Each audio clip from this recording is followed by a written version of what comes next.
¿Alguien me puede confirmar si ven la presentación? Sí, doctor, se puede ver. Ok, gracias. Bueno, hoy vamos a ver un tema bastante, ¿qué les digo? Esencial, pero al mismo tiempo controversial,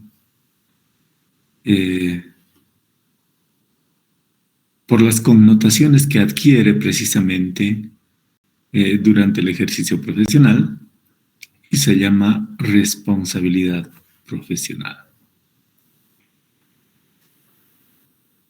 Etimológicamente, responsabilidad proviene de respondeo, del latín respondeo o respondere, que significa responder o dar respuesta o contestar o dar explicación de algo.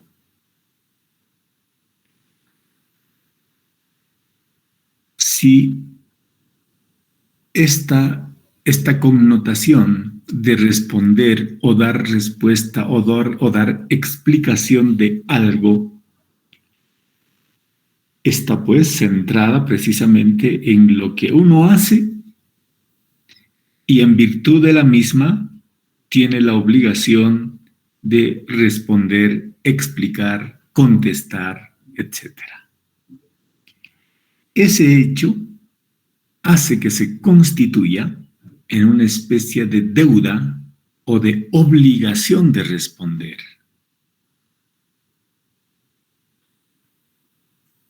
Y posterior a eso vienen los factores reparativos, o sea, como una forma de responder a esa obligación, siendo que el resultado no fue querido.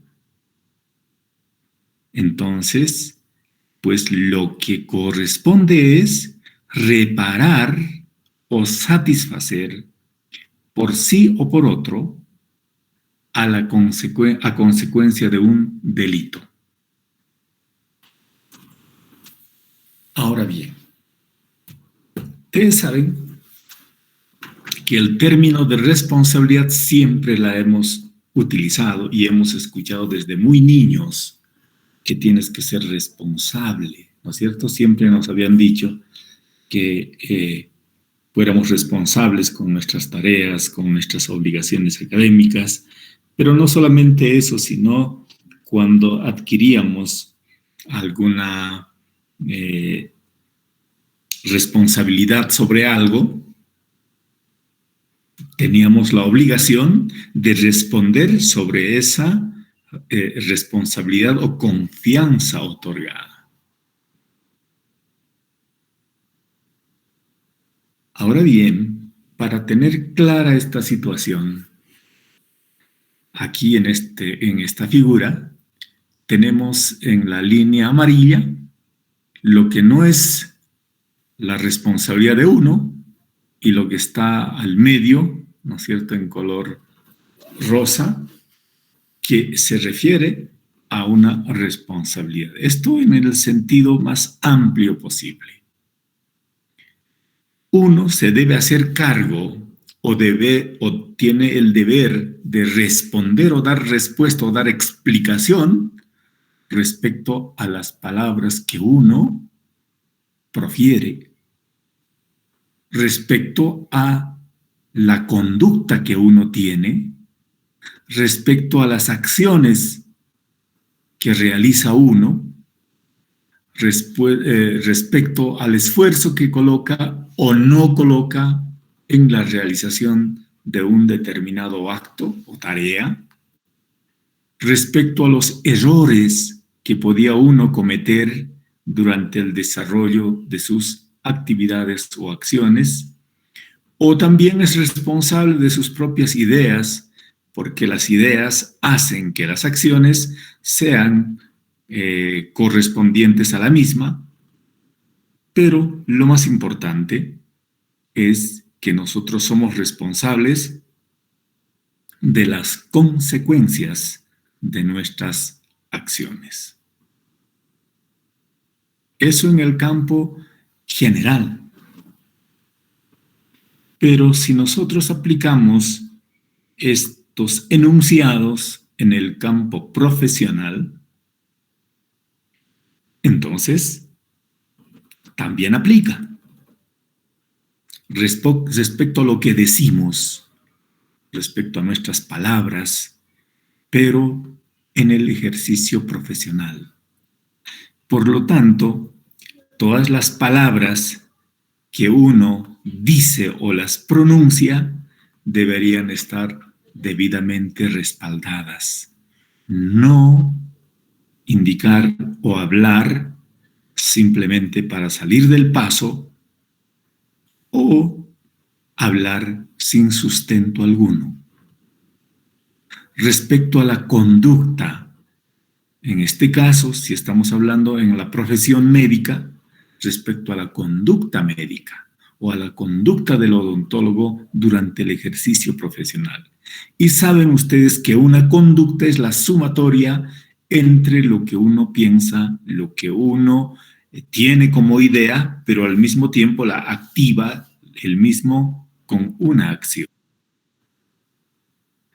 Y también respecto a las acciones, respecto a si le pone o no al mayor o menor esfuerzo, a los errores, a las ideas y a las consecuencias de las acciones durante el ejercicio profesional. Solamente es eso lo que cambia. Todo lo demás se mantiene.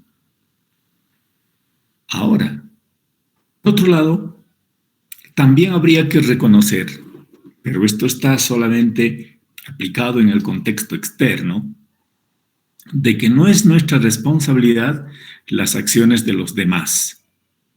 Claro, cuando alguien estuviera reclamando un resultado no querido y queriendo atribuirle al médico, una vez realizada la auditoría necesaria, lo que hay que hacer es demostrar si los resultados no queridos son atribuibles al médico. Y en tanto no lo sean, son acciones de los demás. Por lo tanto, no es nuestra responsabilidad. De igual modo, las palabras de los demás no es nuestra responsabilidad.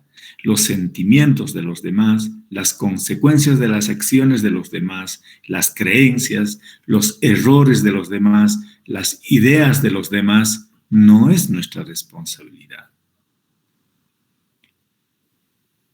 Ahora, el límite entre la responsabilidad de uno y la responsabilidad del otro probablemente sea un tema de discusión, porque resulta que la acción de uno podría estar basado en una información errónea del otro. En ese caso, sí existe ese vínculo, por lo tanto, el límite, ¿no es cierto?, se pone tan frágil de tal forma que puede haber una correlación de ambas partes. Si un médico, ¿no es cierto?, dice algo que no es correcto y el otro actúa en virtud a esas palabras que de hecho las creía como las correctas, pero no siendo tal, podrían los resultados producirse no de la manera en que uno esperaba. Entonces, esta línea tan frágil y tan delgada entre la responsabilidad de uno y la responsabilidad de otro, a veces tiene connotaciones de análisis importante. Por ese motivo, también la legislación es tan sabia que cuando existe una concatenación entre estas cuestiones, se denomina la responsabilidad compartida. Responsabilidad compartida y solidaria, además, entre las partes, cuando un resultado ha sido producto de varias acciones que han nacido de distintas personas también, pero con un único fin. Por lo tanto, hay que ir aclarando cada uno de los términos. Si eso es lo que entendemos en el campo general, en el campo particular, hablando ya de la responsabilidad del profesional en salud, y en este caso nos estamos refiriendo a la responsabilidad del profesional médico, del profesional odontólogo, del profesional, etcétera, etcétera, pero del área de la salud, como un conjunto de acciones, pero, fíjense aquí, que el ordenamiento jurídico y normativo imponen. ¿Se dan cuenta? Conjunto de las acciones que el ordenamiento jurídico y normativo imponen al facultativo. Por lo tanto, se constituyen en obligaciones de responder por las consecuencias que pueda causar daño en nuestra actividad profesional. Entonces, no es libre albedrío. Quiere decir que las acciones y la conducta médica están respaldadas en el ordenamiento jurídico y normativo. Por lo tanto, el apego a las mismas por parte del médico se constituye en obligación. Por lo tanto, los resultados que pudieran resultar dañosos o no queridos directamente corresponde a la obligación de responder por los mismos. Y en esta imagen les pongo por si acaso una radiografía en la cual encontramos un instrumento, un instrumental dejada erróneamente por olvido o no sé qué en la cavidad, en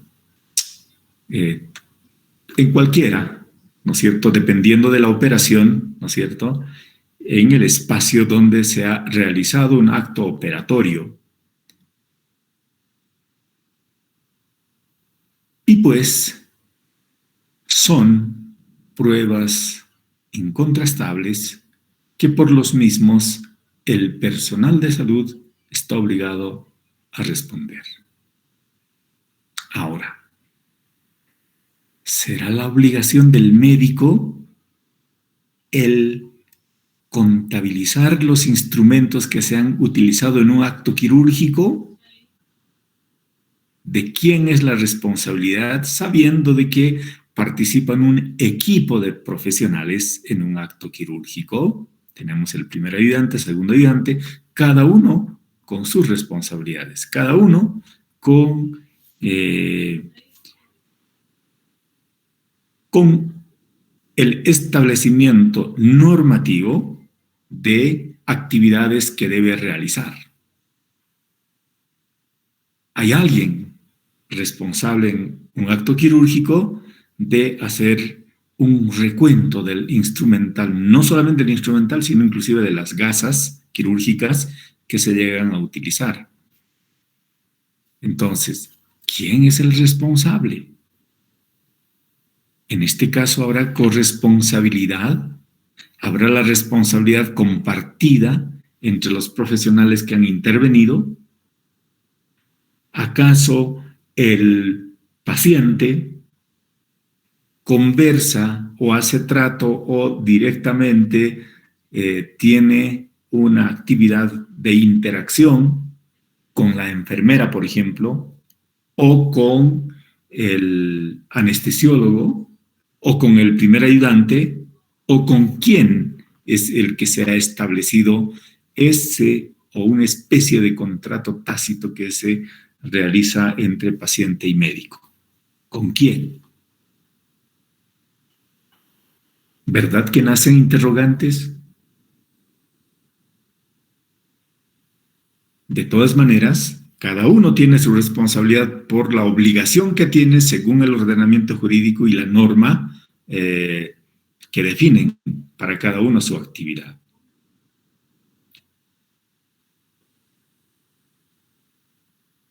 Este es un claro ejemplo de cómo la responsabilidad recae en los profesionales o el personal de salud que interviene en un solo hecho, en un solo acto.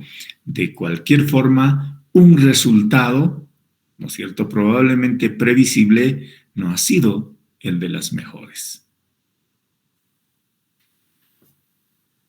Ahora bien,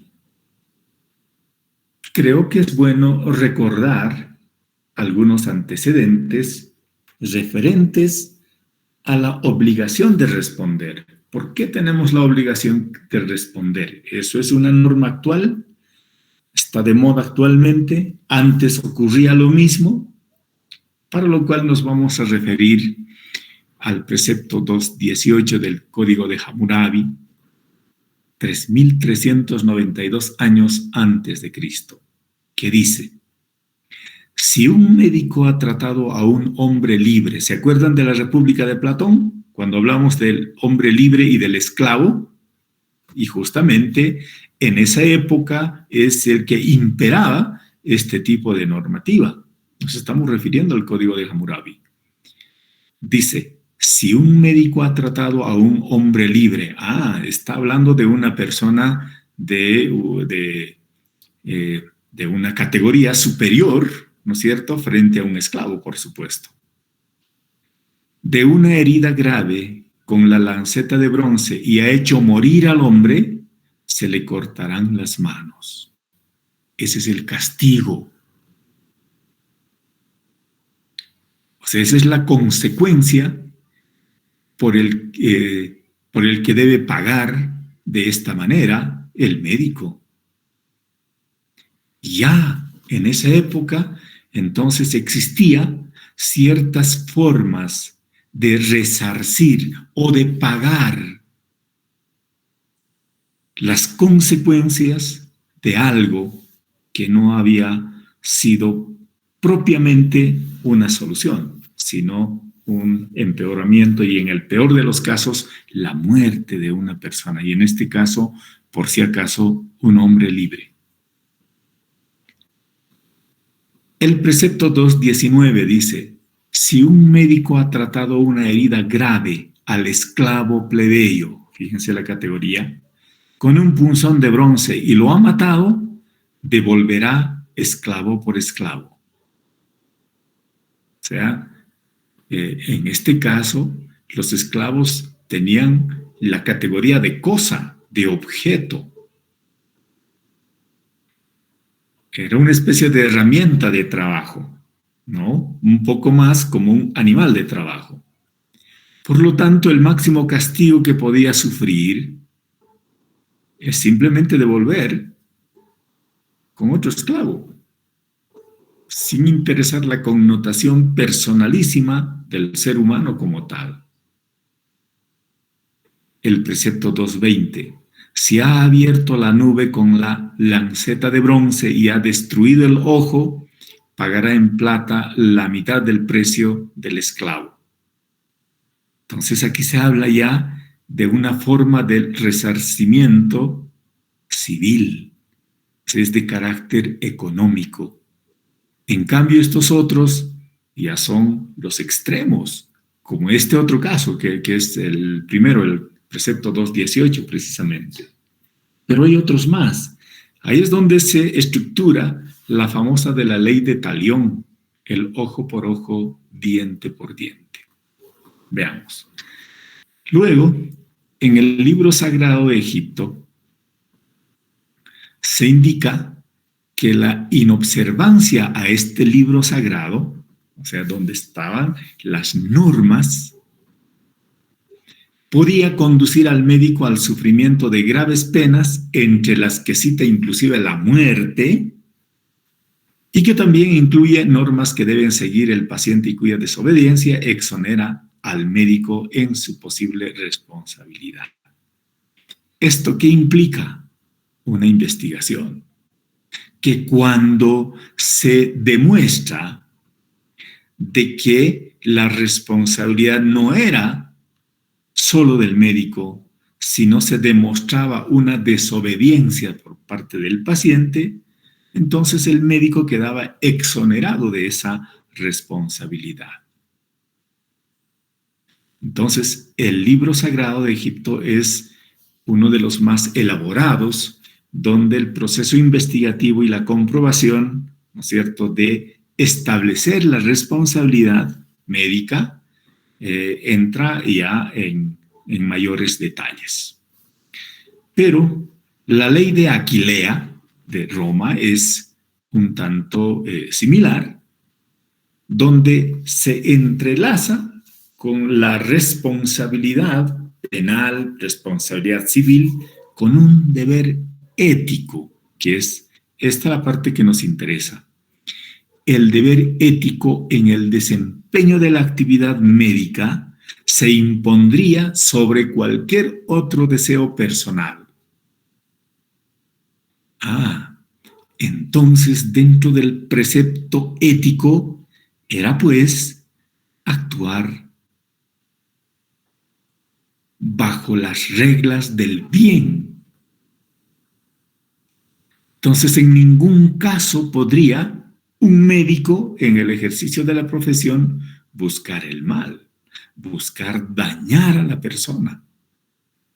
Entonces el deber ético hace de que, de hecho, el médico, al margen del resultado, siempre debería buscar el bien.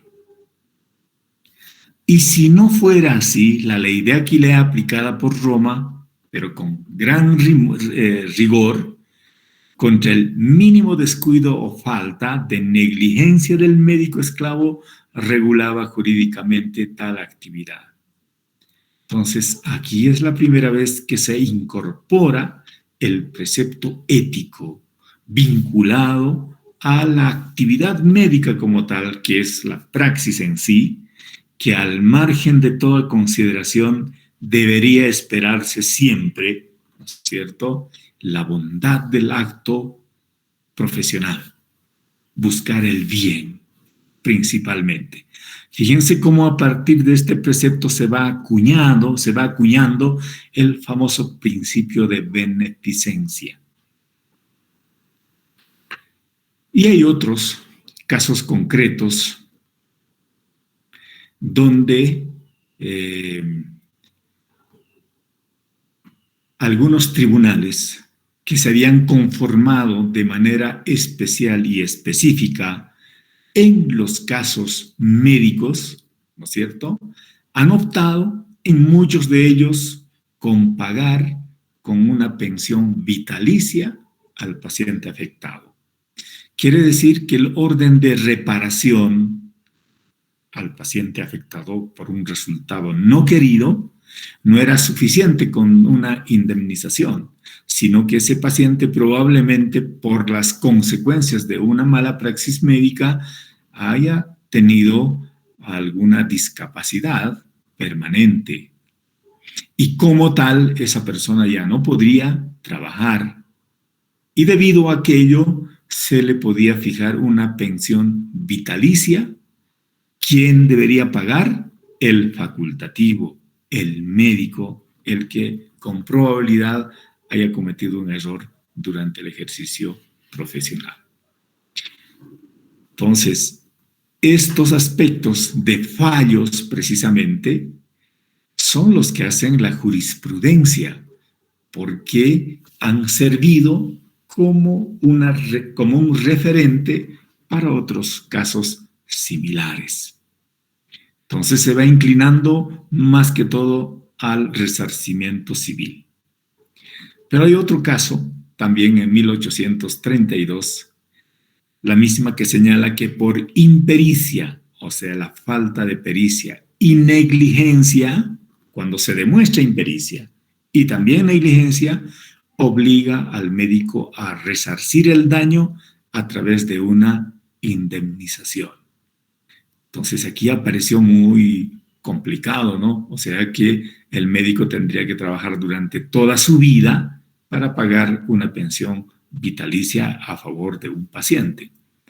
Entonces, por ese motivo, ya en 1832, aproximadamente unos 10 años después, ya se va hablando de la famosa indemnización, que hasta nuestros días se mantiene, ¿no es cierto? Como una forma de resarcir un daño de distinta naturaleza, por supuesto, y estos aspectos lo fijan los jueces respectivamente en la medida en que se reconozca la gravedad del daño.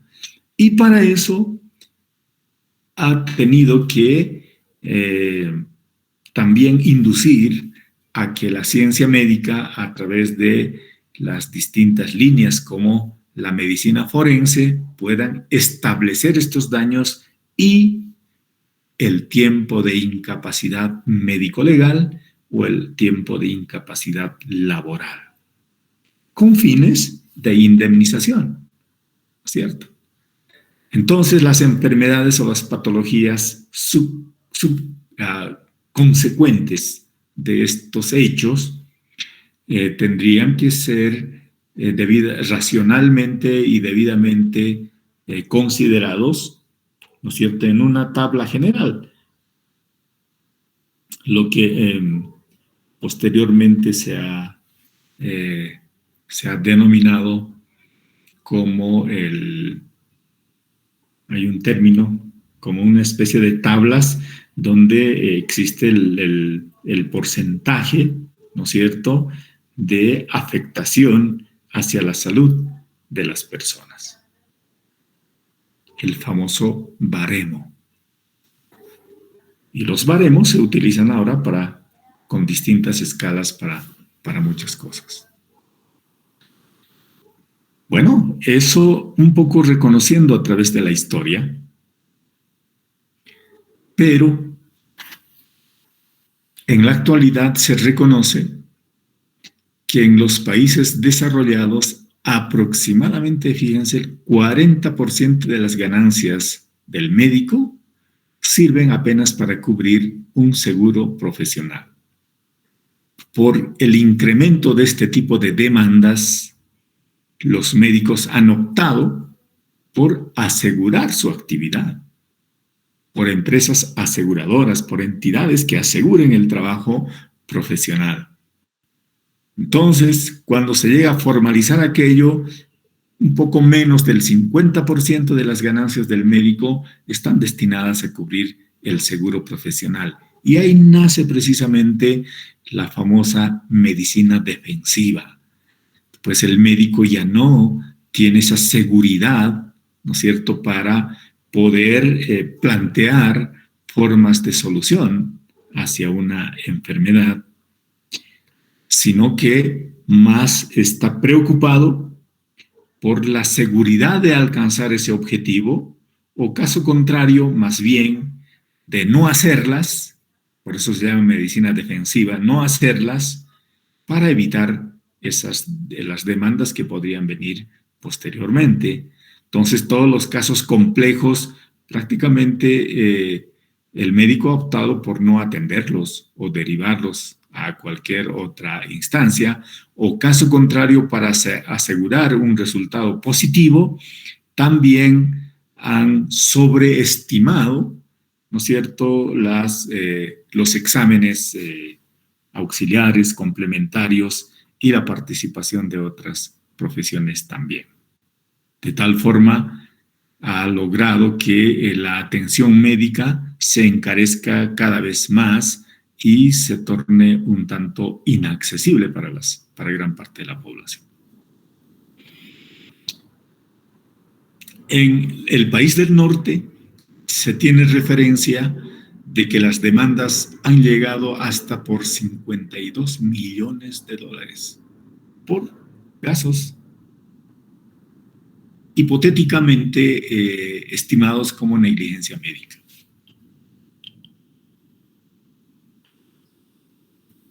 Entonces, prácticamente a veces es todo lo que un médico durante toda su vida profesional podría acumular tanto dinero para pagar directamente en una sola demanda.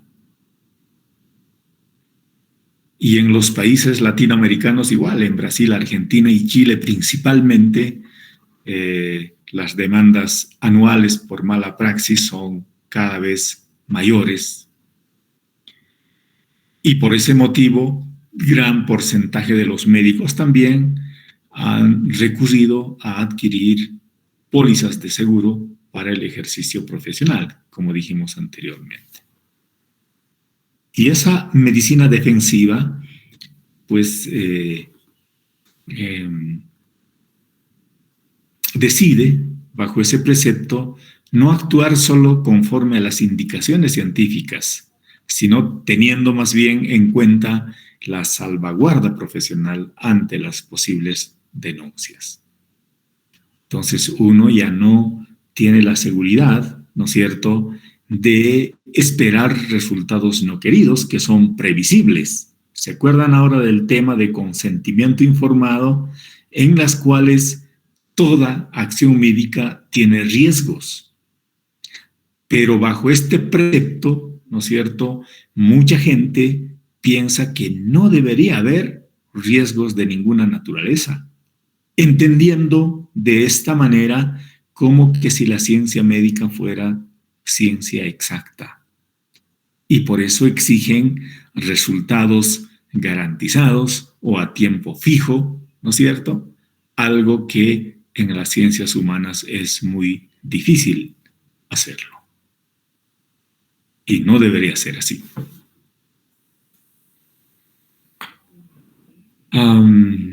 Y esto muy cerca, antecedentes del 2008 al 2013, los reportes indican que han habido 150 personas que han terminado en estado vegetativo en 6 años solamente.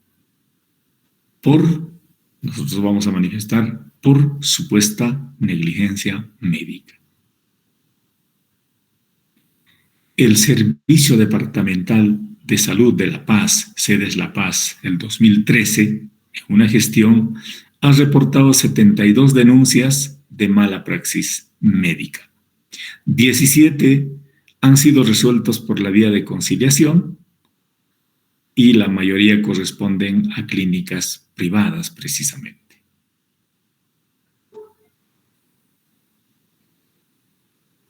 Probablemente porque estas clínicas privadas se encuentren en un estado de indefensión también, y ya les expliqué la clase pasada. El sector más vulnerable es el sector privado, principalmente el de los odontólogos que tienen su propio consultorio, en la cual ellos son los propietarios del medio de producción y al mismo tiempo son los trabajadores de ese medio de producción. Por lo tanto, ya no existen responsabilidades derivadas, sino todas corresponden a él mismo, ¿verdad? Y por ese carácter privado, además, pues se encuentran a veces no debidamente vinculados, ¿no es cierto?, a otros niveles de mayor complejidad que pudieran asistirlos inmediatamente. En cambio, en un hospital de tercer nivel, ¿no es cierto?, una complicación X podía subir inmediatamente a un nivel superior y así sucesivamente para resolver el problema, pero de la manera más rápida posible. En cambio, una institución privada, cuando es de primer nivel, a veces se queda encerrado y no puede derivar a un paciente a otro nivel de mayor complejidad, ¿no es cierto? Porque se encuentra saturado, porque no tienen tiempo, no existen cabidas, no existen camas o no existe terapia intensiva, etcétera, etcétera. Ahora, el proceso de la auditoría médica externa debería durar 3 meses. Eso es lo que indica la norma, pero hay casos que continúan 2, 3, 5 años sin solución alguna. Por otro lado, en nuestro medio ha surgido la Asociación de Familiares Damnificados por supuestas negligencias médicas. Y eso se ha generalizado. En cada una de las ciudades tienen filiales ahora, ¿no es cierto?, que están munidos de no solamente de profesionales en el área, sino también de varios instrumentos imprescindibles, ¿no es cierto?, para poder entablar este tipo de reclamos por la vía judicial. Entonces, aparentemente, estos aspectos son un tanto desoladores para el médico porque cualquier resultado no querido o no deseado, ¿no es cierto?, podría tranquilamente plantearse por supuesta negligencia médica. Pero a veces, en vez de que estos procesos discurran por la vía que corresponda, primero aparecen los medios de comunicación y hacen mella del médico, del profesional médico, prácticamente lo sepultan de manera pública, y aunque se demuestre lo contrario muchos años después. Y tenemos claros ejemplos en nuestro medio, ¿verdad? Y es muy difícil recuperar esa vigencia y ese estatus y la honorabilidad de las personas cuando han existido este tipo de eventos.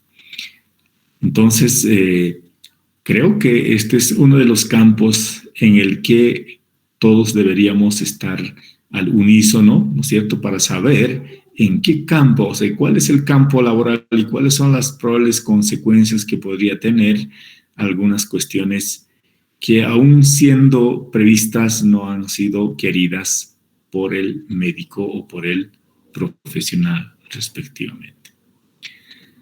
Entonces, esta asociación de víctimas de negligencia médica y mala praxis en Bolivia, pues existe. Ya les dije, existen muchos profesionales abogados con especialidad en casos médicos, por si acaso, ¿no?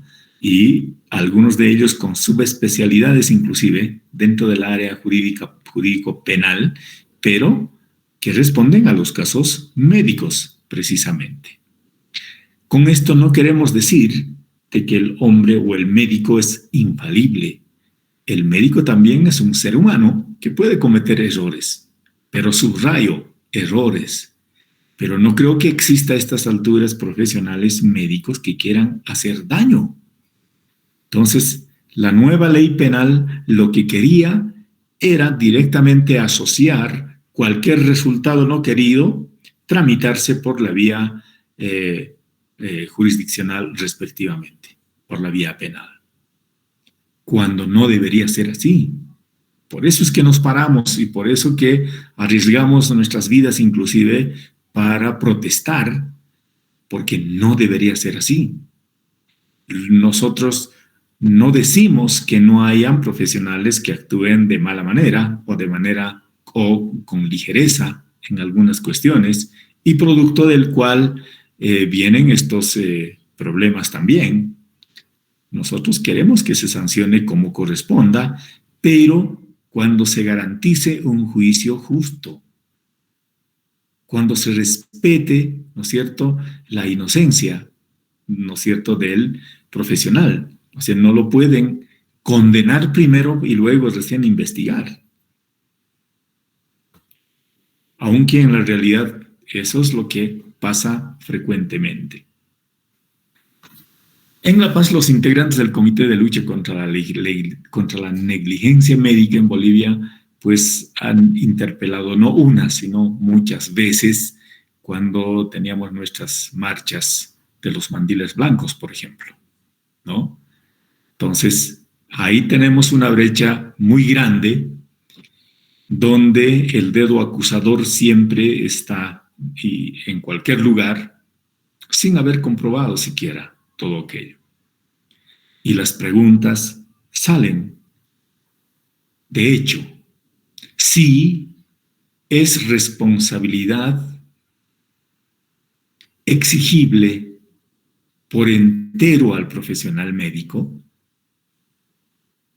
O sea, cualquier hecho no querido, cualquier resultado dañoso, cualquier resultado no querido, es directamente responsabilidad del médico. Sabemos que no siempre es así. Ante cualquier intervención quirúrgica, no solamente es el cirujano el que participa, sino otro tipo de personal auxiliar también. Pero no solamente eso, sino vienen la fase de medicación, por ejemplo. ¿Quién garantiza sobre la calidad del medicamento? ¿Quién garantiza respecto al cumplimiento, ¿no es cierto?, de los horarios y las dosis respectivamente señaladas?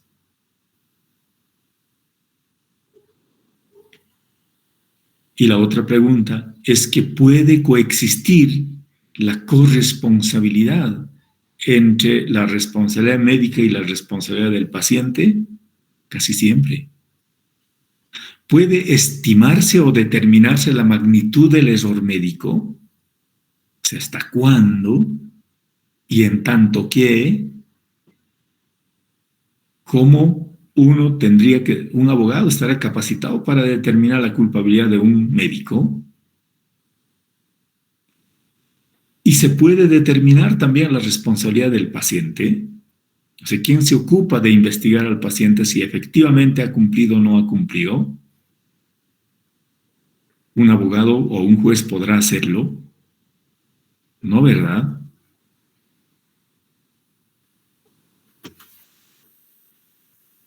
Entonces, estamos prácticamente en la cuerda floja. Lo que no ocurre en 50 o 100 años puede ocurrir en un minuto. Toda acción médica, entonces, debe hacerse como si fuera la última también. Por eso decimos que la responsabilidad profesional del médico o del odontólogo, en este caso previsto en la norma, es la obligación que tiene el médico o el odontólogo de reparar, responder y resarcir por los daños que hayan generado a los pacientes como consecuencia de faltas cometidas en el ejercicio de la profesión. Ahora, si esta es la definición, hay que probar primero el daño, la magnitud del daño. Si este daño es atribuible al médico en su totalidad, ¿no es cierto? O existe una responsabilidad compartida, o cuál es la proporcionalidad entre la responsabilidad del médico, del paciente o de otro profesional. Se tiene que demostrar la relación causal también de que un acto u omisión del médico haya dado como resultado también una lesión o este resultado no querido, precisamente. Si efectivamente ha cometido faltas o no. Entonces, hay muchas interrogantes todavía, lo que implica que tiene que ser un nivel técnico de la misma categoría o de la misma formación el que pueda establecer si realmente los protocolos han sido cumplidos a cabalidad o no. Saben que la respuesta orgánica no es igual de todas las personas. Todos los seres humanos somos diferentes, ya sea por sexo, por edad, por raza, por naturaleza, etc. Todos somos diferentes. En una misma familia, dos hermanos pueden responder de manera diferente ante un mismo tratamiento sobre una patología X. ¿Verdad? Y eso lo sabemos. Por eso recalcamos de que la ciencia médica, ¿no es cierto?, no es una ciencia exacta. Por todo, los pacientes están cada vez más al corriente de sus derechos. Claro, es un proceso de socialización. Ahora más que nunca, los pacientes saben de sus derechos. O sea, ya no existen analfabetos de que desconozcan absolutamente ese criterio paternalista de antes, ¿no es cierto?, de sumisión hacia el médico, prácticamente ya ha desaparecido. Todas las personas ahora saben que la salud es un derecho y por lo tanto la reclaman también, ¿no? Pero entre todos ellos hay algunos, obviamente, seguramente de buena voluntad y que entienden exactamente la sucesión de los hechos y que no están para echar la culpa a nadie, sino para resolver los problemas. Pero otros están más deseosos de litigar, de hacer juicios o ganar dinero como consecuencia de las litigaciones o los chantajes respecto a los médicos.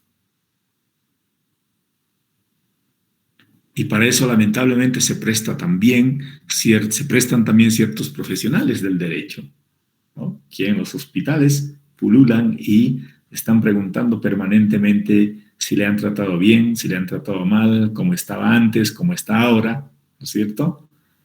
Y buscar cualquier resquicio para buscar juicios, aunque armados, pero que en el fondo lo que buscan es un enriquecimiento ilícito. Estos abogados litigantes se especializan, por lo tanto, y buscan además acciones en contra de la práctica médica inadecuada. A esto se llama la industria del juicio. Prácticamente van fabricando cosas, ¿no es cierto?, y agrandando cosas que no lo son. Por lo tanto, el médico también debería estar munido para defenderse. Y fíjense cómo el simple principio de no maleficencia, ¿no es cierto?, y el principio de beneficencia se va diluyendo cada vez más para forzar a que los médicos trabajen ya a la defensiva, ¿no es cierto?, y cubriéndose las espaldas antes de hacer una obra de bien de manera libre. Y pues este proceso de socialización también ha llegado a que mucha información que se llegan a proporcionar a través de los medios de comunicación, muchas de ellas carecen de fundamento científico, pero lo que hacen es la industria del escándalo. Ellos ganan por ese lado y toda cuestión pequeña lo vuelve escándalo, ¿no es cierto?, en búsqueda de rating y de ese modo también beneficiarse ellos, pero en detrimento de un profesional probablemente, ¿no? Entonces van buscando a los pacientes, entrevistándolos y pues sacando en sus palabras, ¿no es cierto?, la sindicación hacia alguien. Entonces se tiene una idea de que el médico, ¿no es cierto?, ya no es como el de antes, el ser benefactor, aquel que entiende a sus pacientes y pueda resolver sus problemas, sino ya ven con otros ojos bajo esa connotación conflictiva que se genera o que al menos desde el punto de vista informativo se demuestra como antagonistas, cuando no debería ser así. O sea, los presentan a los médicos y a los pacientes como si fueran rivales, ¿no? Los médicos que no quieren trabajar y los pacientes son los necesitados, ¿verdad? Y hay que buscar siempre alguna noticia por ahí para buscar el escándalo. Por otro lado, de lo que nadie se preocupa son las carencias bajo las cuales trabajan los médicos, las carencias de infraestructura, equipos, medicamentos, ¿no es cierto?, y la sobresaturación de los pacientes y baja cantidad de médicos para que puedan atender en los distintos servicios. Y ahí también se introduce el proceso administrativo, donde aparentemente es más importante ganar dinero como un servicio antes de atender realmente como a seres humanos hacia los pacientes. Si no, se constituyen una especie de fichas donde hay que resolver los asuntos más superficiales posibles sin entrar en la profundidad del campo científico. Por esos mismos hechos, la relación médico-paciente cada vez se torna dificultosa. Existe falta de adecuada y oportuna información al paciente y también a sus familiares, probablemente no porque no quieran hacerlo, sino porque el tiempo que le asignan es realmente corto, ¿no? Y está obligado a atender cierta cantidad de pacientes en un tiempo X y tiene que cumplir su trabajo, porque si no van a decir que él no es eficiente o no es eficaz, ¿no es cierto?, en la atención de sus pacientes. Y por otro lado, ahí se suma también la preparación profesional deficiente.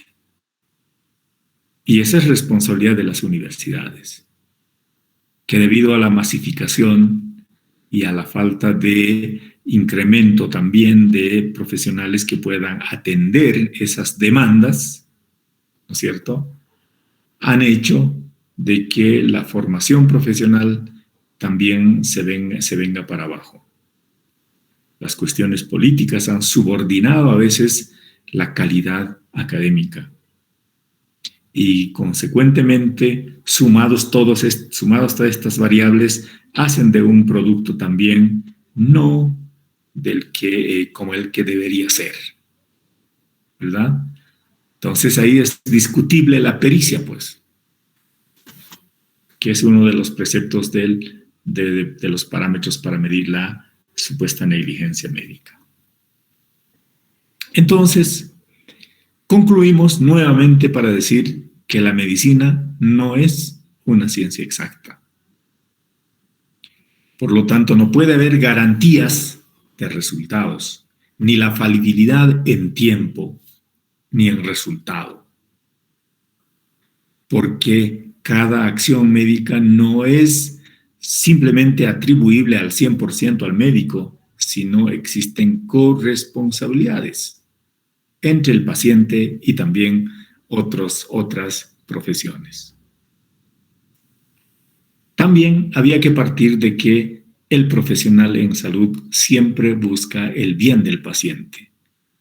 Por tanto, no se podría hablar de dolo en la actuación del médico. Con eso no queremos decir que no se cometan errores. Sí, se cometen errores. Pero esos errores son precisamente por negligencia, por imprudencia o por impericia. Pero no ha sido querido por el paciente o por el agente, en este caso por el médico. El médico no buscaba dañar, no buscaba matar a nadie, sino ha hecho su actividad con ligereza, sí. Que debe pagar por ello, estamos completamente de acuerdo. Pero no se puede generalizar con ese tipo de actitud a todos los profesionales. El otro punto.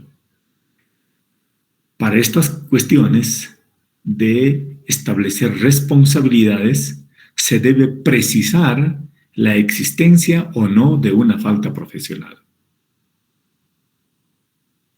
Al margen de identificar la falta, ¿no es cierto?, se debe precisar con exactitud cuál es la parte atribuible al profesional en cuanto a falta se refiere.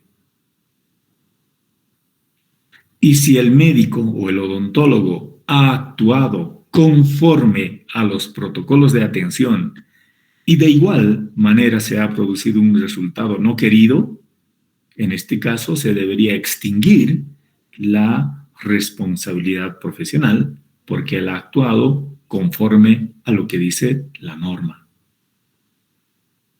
Esto exige a que todos los profesionales tengan que actuar con probidad y todo lo que establece los protocolos de atención. Desde contar con todos los títulos y la solvencia necesaria, tener la pericia para hacerlo, la experiencia, por supuesto, y la profesionalidad, la idoneidad, como llamamos. Si ustedes van a hacer ortodoncia, pues hagan primero la especialidad de ortodoncia y luego recién atiendan, no se aventuren a hacer otras cosas. Entonces, va a depender siempre su formación y respecto al acto realizado o a algo que él propone. A veces encontramos avisos donde dice odontólogo tal cual hace trabajos de ortodoncia, estética, implantes, etcétera, etcétera. O sea, prácticamente son todólogos, ¿no?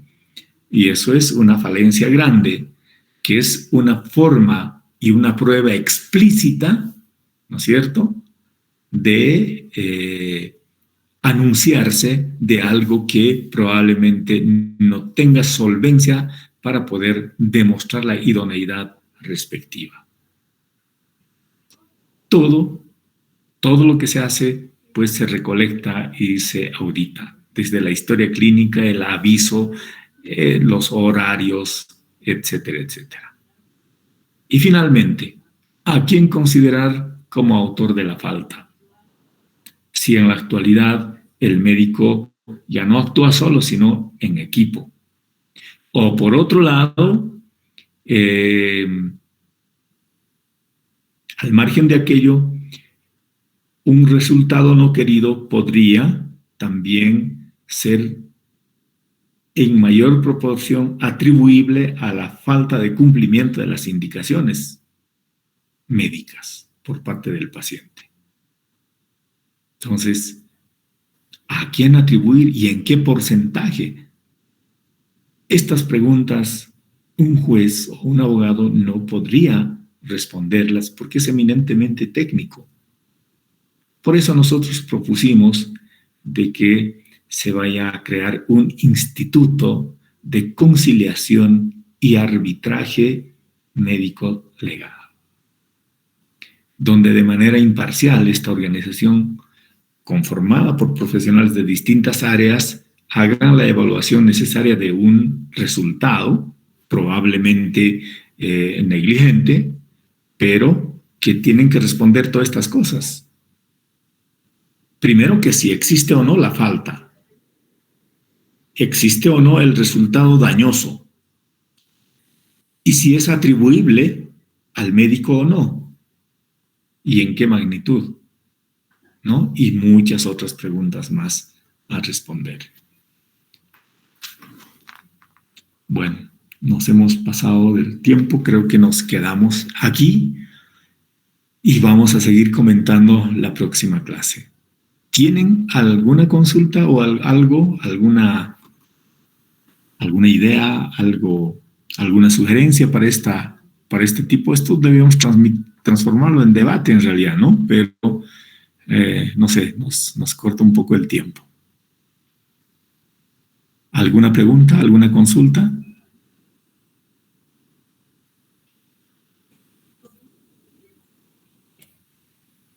Bien.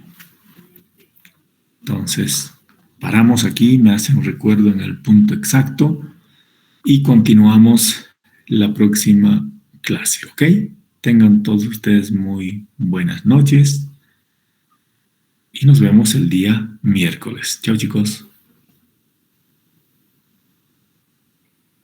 Hasta luego, doctor. Buenas noches, doctor. Hasta luego.